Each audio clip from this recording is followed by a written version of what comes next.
नेपाल में सत्ता का सस्पेंस खत्म हो गया। केपी शर्मा ओली के बाद नेपाल का अंतरिम प्रधानमंत्री कौन होगा, इसका देर से ही सही मगर जवाब मिल गया। सुशीला कार्की नेपाल की पहली महिला प्रधानमंत्री बन चुकी हैं। पूर्व चीफ जस्टिस रह चुकी सुशीला कार्की ने शुक्रवार देर शाम नेपाल की पहली महिला प्रधानमंत्री के रूप में शपथ ली। इसके बाद नेपाल के राष्ट्रपति ने प्रतिनिधि सभा को भंग किया। इसके साथ ये तय हो गया कि नेपाल में अगला संसदीय चुनाव कब होगा। अब सवाल है कि आखिर सुशीला कार्की हैं कौन। नेपाल की राष्ट्रपति के रूप में शपथ ले चुकी सुशीला कार्की के बारे में या उनके राजनीतिक करियर के बारे में ज्यादातर लोग जानते हैं, लेकिन आज के इस रिपोर्ट में हम सुशीला कार्की की जिंदगी के उन पहलुओं के बारे में आपको बताएंगे जिसके बारे में लोग ज्यादा नहीं जानते। जुलाई 2016 में कार्की को नेपाल का 24वां मुख्य न्यायाधीश नियुक्त किया गया था और वो इस पद पर आसीन होने वाली पहली और अब तक की एकमात्र महिला बनी सुशीला कार्की। जी हां, कार्की लगभग 11 महीने तक इस पद पर रहीं। वरिष्ठ अधिवक्ता दिनेश त्रिपाठी ने कहा कि उन्होंने भ्रष्टाचार के प्रति शून्य सहिष्णुता वाली एक साहसी और निष्पक्ष न्याय की वकालत करने वाली महिला की छवि बनाई। आज से करीब 50 साल पहले बनारस हिंदू विश्वविद्यालय में राजनीति विज्ञान की पढ़ाई करने वाली छात्रा सुशीला कार्की के बारे में शायद ही किसी ने सोचा होगा कि आने वाले समय में ये नेपाल की प्रधानमंत्री बनकर इतिहास रच देंगी। समय और परिस्थिति सब करा देती है। नेपाल के सुप्रीम कोर्ट की पहली महिला मुख्य न्यायाधीश सुशीला कार्की अब नेपाल की पहली महिला प्रधानमंत्री बन चुकी हैं। राष्ट्रपति रामचंद्र पौडेल, सेना प्रमुख अशोक राज सिंहदेल समेत नेपाल के शीर्ष सैन्य अधिकारियों की मौजूदगी में उन्होंने शुक्रवार को नेपाल की प्रधानमंत्री पद की शपथ ली। जुलाई 2016 में कार्की को नेपाल का 24वां मुख्य न्यायाधीश नियुक्त किया गया था और वो इस पद पर आसीन होने वाली पहली और अब तक की एकमात्र महिला बनी। कार्की लगभग 11 महीने तक इस पद पर रहीं।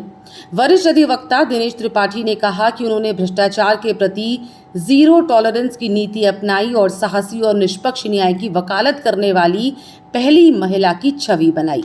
एक साहसी और दृढ़ निश्चय न्यायाधीश के रूप में वो भ्रष्टाचार के विरुद्ध मजबूती से खड़ी रहीं। कार्की को तत्कालीन प्रधानमंत्री शेर बहादुर देउबा सरकार द्वारा पेश किए गए महाभियोग प्रस्ताव का भी सामना करना पड़ा था, लेकिन बाद में इसे वापस ले लिया गया था। कई पक्षों ने इस प्रस्ताव को राजनीतिक रूप से पक्षपातपूर्ण माना था।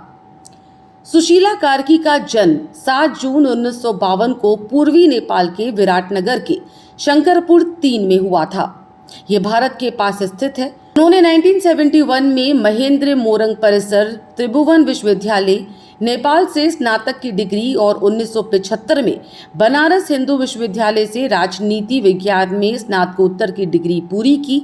इसके बाद उन्होंने 1978 में त्रिभुवन विश्वविद्यालय से कानून की डिग्री हासिल की।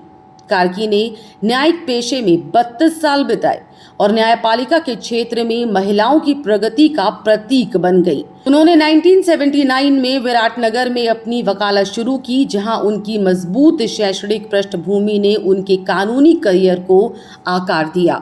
1985 में कार्की को महेंद्र मल्टीपल कैंपस धरान में सहायक शिक्षक के रूप में भी नियुक्त किया गया। कार्की 2007 में वरिष्ठ अधिवक्ता बनी और 2009 में उन्हें सुप्रीम कोर्ट में तदर्थ न्यायाधीश नियुक्त किया गया। 18 नवंबर 2010 को वो स्थायी न्यायाधीश बनी। कार्की अपने माता पिता की 7 संतानों में सबसे बड़ी हैं और विराटनगर के एक साधारण किसान परिवार में पली बढ़ी।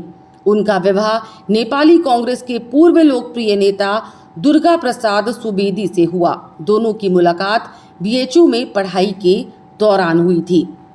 अब ये देखना दिलचस्प रहेगा कि भारत के प्रधानमंत्री नरेंद्र मोदी की तारीफ करने वाली नेपाल की प्रधानमंत्री सुशीला कार्की ने जहां मोदी की तारीफ की और साथ ही ये भी कहा कि नेपाल में अब राजशाही नहीं चलेगी और नेपाल और भारत के संबंध मजबूती के साथ आगे बढ़ेंगे। नेशन वन के लिए रीमा सिंह की रिपोर्ट।